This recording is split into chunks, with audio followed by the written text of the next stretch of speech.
Good afternoon, everyone. My name is Sean Stone, and I'm a Senior Applications Engineer here at our Santa Clara office in California. And today I'll be going over my top 10-ish new and enhanced features of SOLIDWORKS 2017. I say top 10-ish because I tend to sneak in a few extra features into each of the line items here.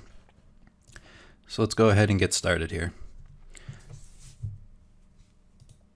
So my first feature I have here on my top 10 list is some feature tree improvements.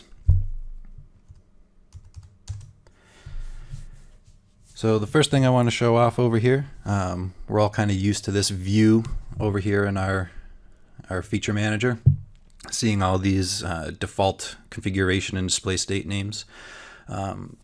In SOLIDWORKS 2017, they've added the option to hide those if there only one exists. So now if you turn on that option, it hides out all of the configuration and display state names, greatly reducing the size of your feature manager over here, making it a little easier to look at. Another new feature for the feature manager over here in the display, if we go over in our tree display, we'll also see the option for the group component instances. And what this is going to do is create kind of faux folders of any instances of any parts that are the same. So when I click on group component instances, you'll see over here now I've got this new icon. Looks like two parts together, and it's organized like a folder now. So any of those parts or instances that are the same, they're now grouped together, and it makes it a little easier to find those parts that you're looking for.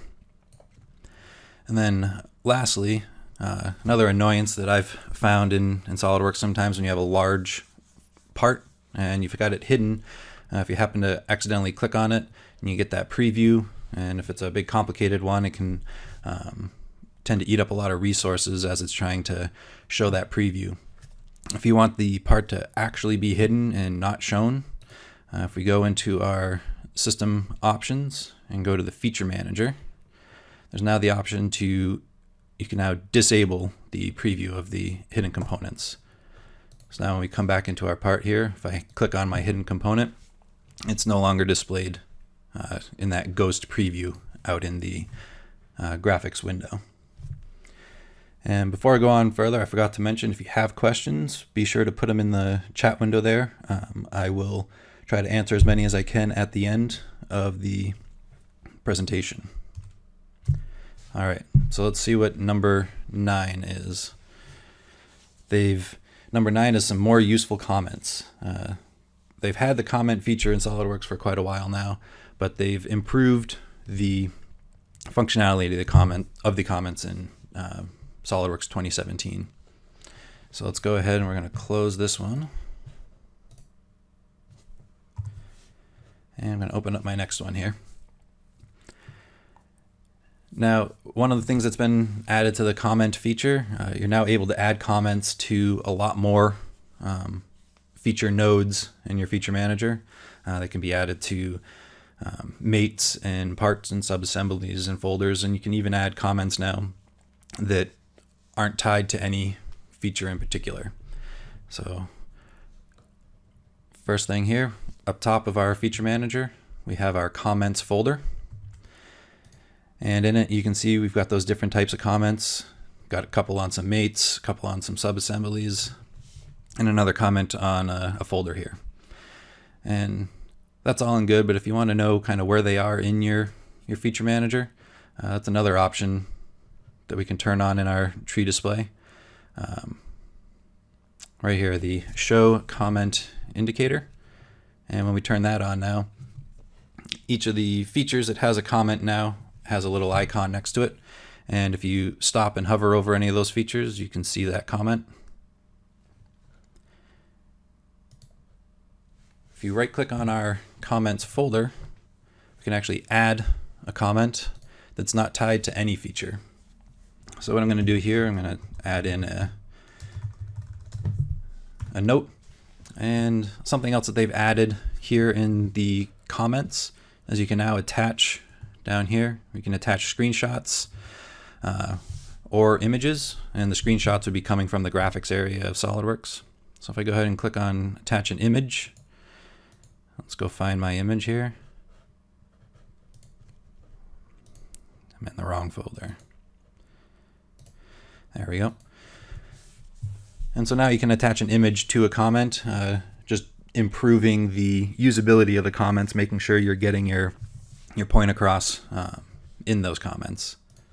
So now if we save and close that, another new option that they have for the comments, you can actually view the comments all at once. So if I right click on my comments folder, I can click on view all comments, and now you can see all the comments that are part of the document. And you can choose to sort by date so that you can see the kind of progression of the design of the product as long as you've been using the comments along the way.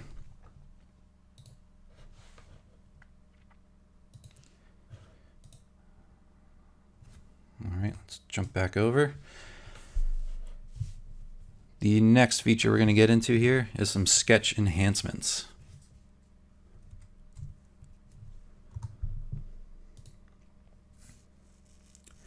So here I've got a simple sketch that I've started. I'm going to go back in and edit this one.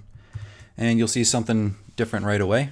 You'll notice that the closed contours here are shaded.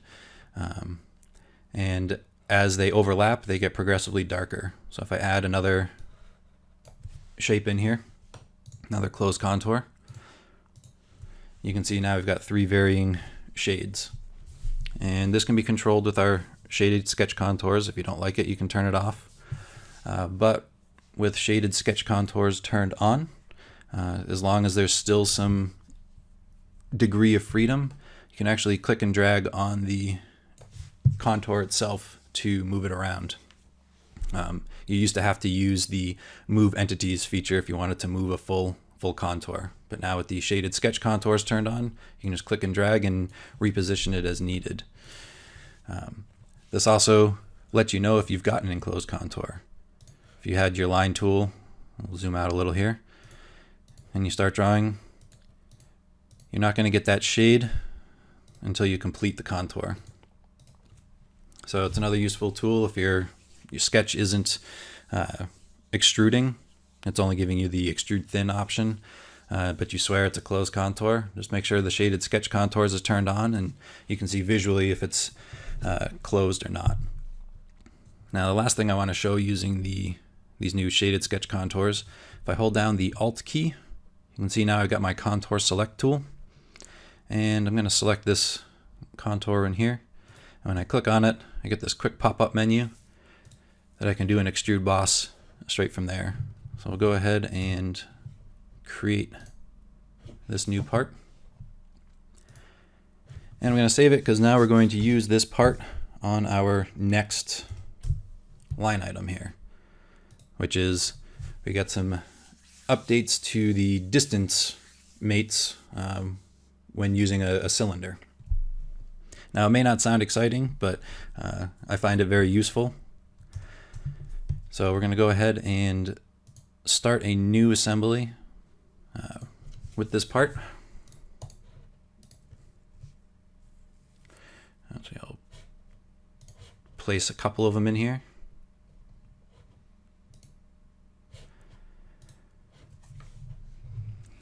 And now I'm going to go ahead and add a distance mate here between these two. And there's a new button that pops up over here. And now you can choose whether you're going to do a center to center, a minimum distance, which will find the minimum distance between those two cylinders, maximum distance, or you can go to custom distance and you can choose which of those 3 conditions to use on both cylinders. These can also be used between a cylindrical face and an axis, an edge, a line, a vertex, or a point. So these new options will be available as long as a cylindrical face is one of the 2 selections here in that distance mate. So we go ahead and add a distance mate. You may notice it actually looks familiar, that toggle switch, because in the measure tool, they have the same options to choose when selecting between two cylindrical faces. All right. So let's go back on over to our list here. And the next on our list here is the chamfer tool overhaul. And I call it an overhaul because they've changed the UI. Looks a lot more like the fillet interface.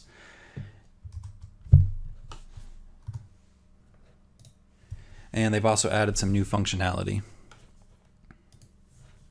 So I'm going to go ahead and start up the chamfer tool. So the first thing you'll notice, similar to the fillet tool where it has the fillet types across the top as buttons, they've now done the same thing with the chamfers. We have our three existing fillets that we're used to, and then we also have two new fillets down here. We have the offset face fillet, and they call it the face fillet. We're going to go ahead and start with an offset face fillet. And what this is going to do is it offsets both faces, finds that intersection point, and then creates the chamfer from there. The main option that we're going to be showing off here with the offset face is that we can turn on this multi-distance chamfer. So I'll go ahead and turn that on. Change my value here. So as we start adding the chamfers, because I have that multi-distance chamfer turned on, you'll notice that each of these chamfers has a little flag on it. And as I'm adding it, I can actually click on a flag and change the chamfer size of that, the latest one. And now as I add them, you'll notice it's remembered that value that I just changed to. And so if I add another one on here, I can change its value again and add another chamfer here. So now I've added three different sizes of chamfers all in one step. Now the face, I'm going to go back and I'm going to roll back here to our shell so that I can add a chamfer along this edge here using these two face sets. So I'm going to start up my chamfer tool again, and this time I'm going to select the face. I'm going to select this top face and the side, and I'm going to have this one be a hold line. So I'm going to select my two hold lines.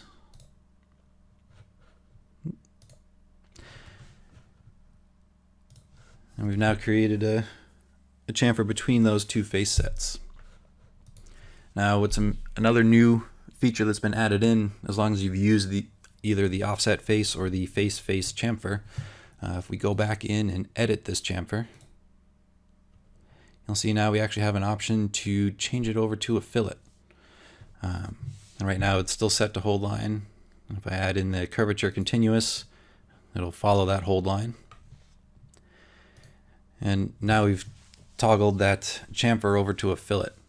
Now one thing to keep in mind though, because we started with a chamfer, the feature still lists as a chamfer in the feature tree over here, even though you've changed it to a fillet. But you can go back in and edit it at any time, change it over to a chamfer. It appears I hid that feature. And you can toggle back and forth between the fillet and the chamfer. So if we go ahead and roll to end here, now we've added our chamfers onto this part with very little effort. And if we ever decide we needed to make a design change, we can easily change that chamfer over to a fillet.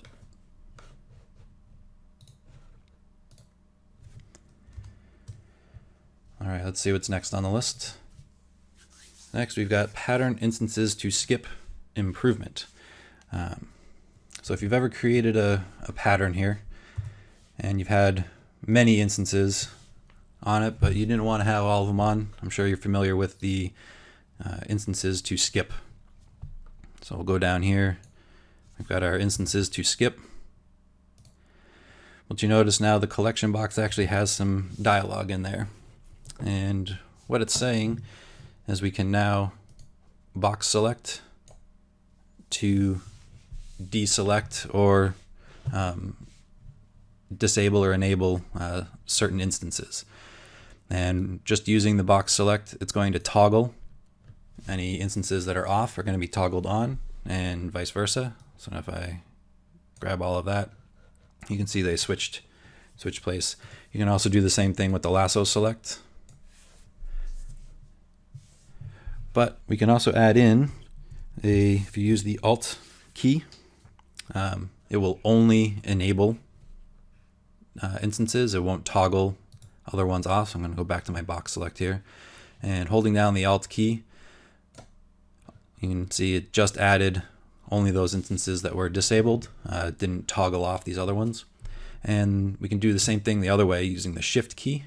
If I hold the Shift key down, it's only going to disable instances. It's not going to re-enable the other ones that were included in that box select.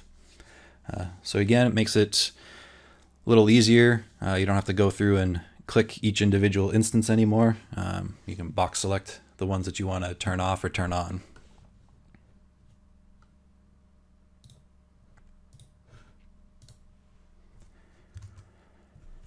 All right, we got number 4 here.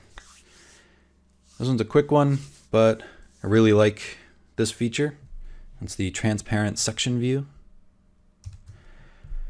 And we'll open up our part here. And what this is going to allow us to do now is when we create a section view, we got to be on our zonal section method. And when we scroll down, we got this transparency section. And when we enable it, as we select parts into our collection box here, rather than completely being eliminated from the section view, that portion of the part is now left transparent, giving you better visibility of what's going on around the section view that you're looking at. And you can even choose whether or not those parts are being the only ones that are being made transparent, or if they're the ones being left out of the transparency by using this exclude or include radio button down here. And you can change the transparency. Go to 50% here, and you can see they remains transparent on the section view, so it gives you a better idea of what's going on inside your part. But it'll give you some good screenshots to put in those change reviews.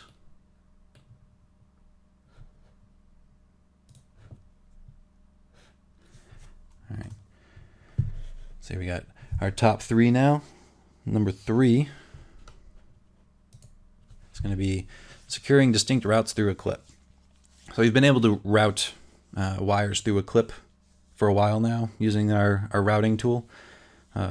And if you routed multiple wires through a clip, it kind of became one single cylinder going through. It didn't keep the wires individual going through that clip. So now what we're able to do when we route through a clip, we can actually have the paths stay distinct from one another, and we can have them offset from the central axes of the clip as well. So I'm going to go ahead and edit my route,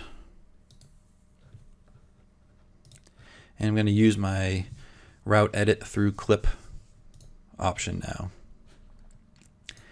I'm going to set an offset of 2 millimeters here, and then I'm going to select my path and the axes going through the clip, and we can turn on our free drag mode, and we can start rearranging where those routes are going.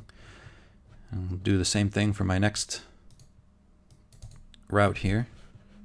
Select it and the axes,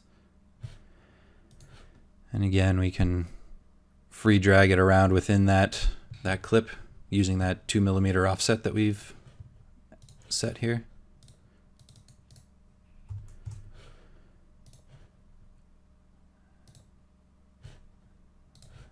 Let's zoom in here, make sure we're not overlapping anything. So now we have our 3 distinct routes going through our clip. And we get out, rather than being just one big mass going through our clip, we've got our 3 routes. So again, making our parts look more realistic.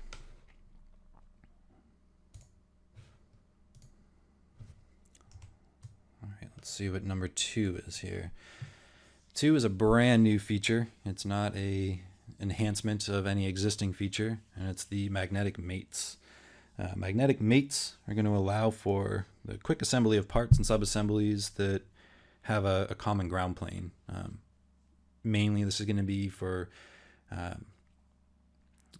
layouts of conveyor belts and warehouses and that sort, where everything is being placed on the floor and they all have distinct mate points. But if you actually go through, there are other instances where magnetic mates could be used. Got to be creative with them, but let's go over and check them out.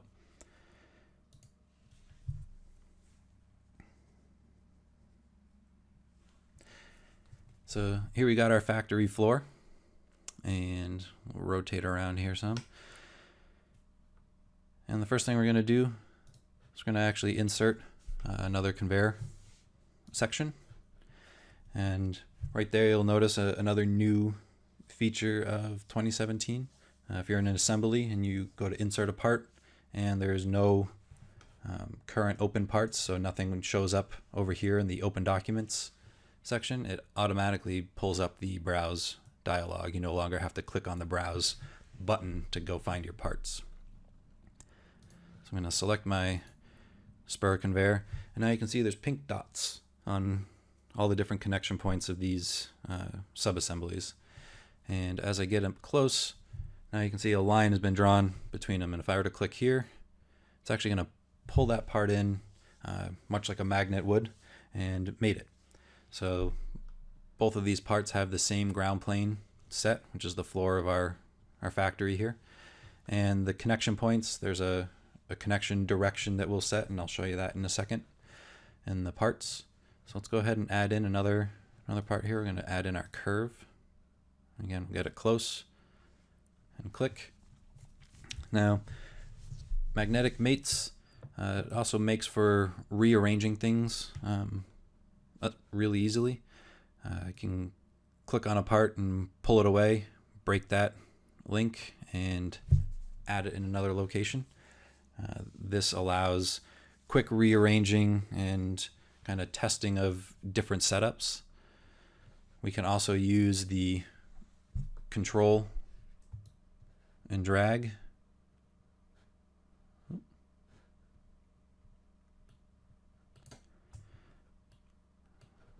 Sorry about that.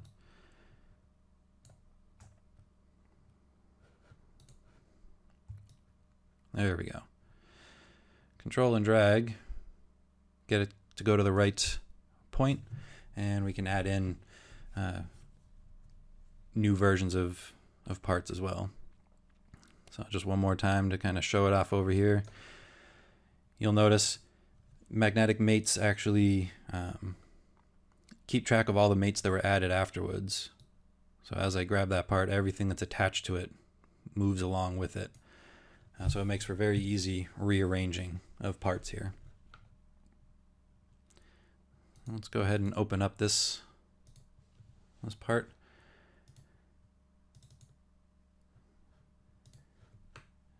And over here is where the kind of the magic happens for the magnetic mate. You can see here in our first box was the ground plane, so we set that as our top plane here. It's the bottom of our conveyor assembly. Now we have our connector points. So there's just a simple sketch that was created with a point on it. That's the connection point. And then to set the direction at that point, the face up here on the extrusion was set for the direction. And same thing for connector 2 on the other side. Now also in there is the option to automatically create a speed pack. So if we go back over to our assembly here, all these parts were made with the magnetic mate and the speed pack. And if I were to turn on using Alt-S, my speed pack viewer, you can see all of these parts are very simplified versions.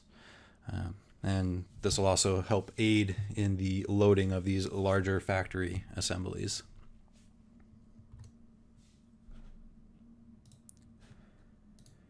Go ahead and close these out, and we're going to get to our number one option, or our number one new feature here. At least my number one new feature, which is Visualize integration. So last year in 2016, Visualize was introduced. It's used to create some great 3D renderings of your products, and to get it on your computer as a separate install, kind of existed as its own program. Starting in 2017, Visualize can now be installed with 2017, like any of the other add-ons like simulation and plastics. So you can just put your serial number in and have it installed right from the get-go. And this integration also goes into SOLIDWORKS itself. So I'll open up our new part here. And up at the top here, we have our SOLIDWORKS Visualize tab now. And there's not much on it, but these are all helpful tools here. So we've got our Export Simple, Export Advanced, there's a grayed out update, and our Saved Advanced. So the Export Simple here, if we click on that, it's going to export our model over into Visualize, and it's going to use the appearance grouping, which any part that has the same appearance will be put in a group. So it's not going to be using that model tree, but it's a quick and easy way to get a 3D rendering of your part on the fly. Now the Export Advanced, that's going to export your part into Visualize, and can also bring over motion studies. So down here, we've already created a motion study for our part. Go ahead and play it just so we can see the camera movement and the explosion. And we put in all this hard work to create this motion study in SOLIDWORKS, and we can put it in and just import it into Visualize to render that as well. So if we click on our Export Advanced here, you'll see select motion study. We can grab our motion study, click OK, it quickly runs through it. And now it's going to be loading up Visualize. The other thing that the advanced export gets you is, rather than using the appearance grouping, it actually uses the model tree grouping. So each part shows up individually, gives you a little more control over the overall look of your rendering. And if we go over into our cameras here, can select our animated view, which is going to use the exact same camera movements that were in our motion study. Right now I just have it on the quick render, so we're not getting that photorealistic rendering right now, but I want to be able to show it on here because it will take some time to render. But now you've got that deep integration between the two products that you kind of come to expect with all of the other add-ons that we have for SOLIDWORKS. So that does it. That is my top 10-ish new and enhanced features for 2017. I've got a few links here that you might find helpful. The first one up top is just our homepage. You can find pretty much anything you need there. But the second one there, our knowledge base, that's our Ask Joe link that you'd find on our homepage. And then also we've got our Go University, which we're trying to build out more and more. And it's free to anybody who's our customer, who's subscribed. And one of the options you have on our Go University now, we have our full video series for what's new in 2017. It's broken out into each of the small groups, so you can go through it at your own pace, get through and get even more information on all these new features that are in 2017 that I didn't cover in my quick top 10 here. And lastly, on the bottom there, I've got my email address. If you've got any questions, feel free to shoot me an email. And I think that just about does it. Again, if you have any questions, feel free to put them into the chat, or email them to me and I'll get to them when I can. Thanks for joining, and we'll catch you on the next webinar.